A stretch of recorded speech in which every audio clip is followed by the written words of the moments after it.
మానవత్వం ఉన్న ప్రతి మనిషి చెలించక తప్పదన్న. కానీ ఆ తల్లి చనిపోయిందన్న.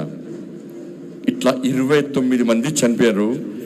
తిరుగుతున్నా వాళ్ళని కూడా మళ్ళా కలుస్తా, వాళ్ళందరినీ చేరదీస్తా, వాళ్ళందరిలో కూడా భరోసా నింపుతాన్నా. ఇలా భయపడే వ్యక్తి కాదన్నా. ఇంత పెద్ద సమాజం. అరే శ్రీరామచంద్రుడికే అరణ్యవాసం తప్పలే.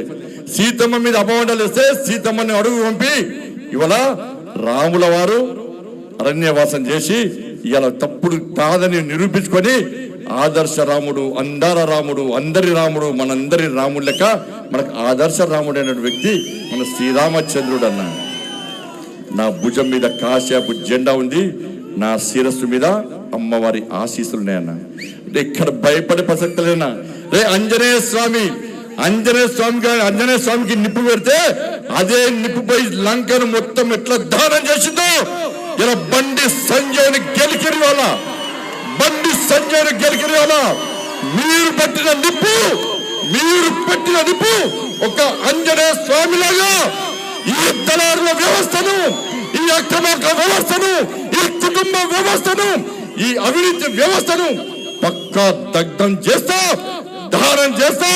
ఇదే కాషాయపు జెండా పడతా తెలంగాణ మొత్తం చుట్టుముట్టి ఈ రోజు ఎవరైతే కుట్రలు చేస్తుండో, ఎవరైతే కుతంత్రాలు చేస్తుండో, ఎవరైతే నా కుటుంబాన్ని బజార్లో వరచుండో, ఎవరైతే నా కార్యకర్తల లోపల ఆవేదన రగిలించిండో, నా పార్టీని ఇబ్బంది పెట్టిండో, నా కార్యకర్తలను ఇబ్బంది పెట్టిండో, ఏ ఒక్క వ్యక్తిని కూడా విడిచిపెట్టే ప్రసక్తి లేదన్నా. తప్పకుండా అదే జోస్తోని ఈరోజు హిందూ ఏకతా యాత్ర ఇంత ఘనంగా నిర్వహిస్తున్నామన్నా.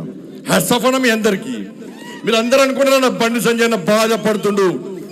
బండి సంజయ్ బాధపడన్న, నేను బాధలు పడ్డోనే అన్న, నేను బాధలు భరించడోనేనా. ఏ రోజు నా జీవితంలో ఎంజాయ్ చేయలేను. నేను ఏదైతే జెండా పట్టినో అప్పటి నుంచి నేను పడ్డాయన్ని కూడా కష్టాలే అన్నా, నేను పడ్డంత కూడా బాధలే అన్నా, నేను పడ్డంత కూడా ఇబ్బందులే అన్నా. కానీ ఏ రోజు మీకు బాధలు చెప్పుకోలే అన్నా. ఈ సమాజమే నా కుటుంబం భావిస్తున్న తరంలో నా కుటుంబం మీద రాలేసి నా కుటుంబాన్ని బజార్ పాలు చేస్తే తప్పు నాదన్నా. మీ అందరికి క్షమాపణలు నేను చెప్తున్నాను. ఎందుకంటే నా కొడుకు టైం ఇవ్వలే, నా కొడుకుతోనే మాట్లాడలే. మీరే తమ్ముళ్ళు అనుకున్నా, మీరే కొడుకులు అనుకున్నా. పొరపాటు చేసింది నేనన్నా. నా కొడుకు టైం ఇవ్వకపోవడం పొరపాటు నేను చేసినన్నా. నేనే నాకు తప్పు చేసింది. నేను క్షమాపణ చెప్తున్నాను మీ అందరికీ. కానీ తప్పు ఇవ్వకుండా బయటకు వస్తానని నా కొడుకు నాకు మాట ఇచ్చిందన్నా. తప్పకుండా వస్తాను మాట ఇచ్చిందన్నా. నిజంగా తప్పు చేస్తే నా కొడుకును కూడా నాకు క్షమించన్నా. ప్రసక్తి లేదన్నా.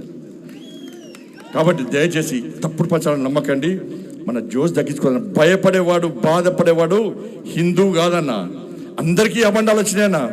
అందరి మీద అపవాదులు చేసిరన్నా. మన కుటుంబాల మీద అపవాదులు చేసిరన్నా.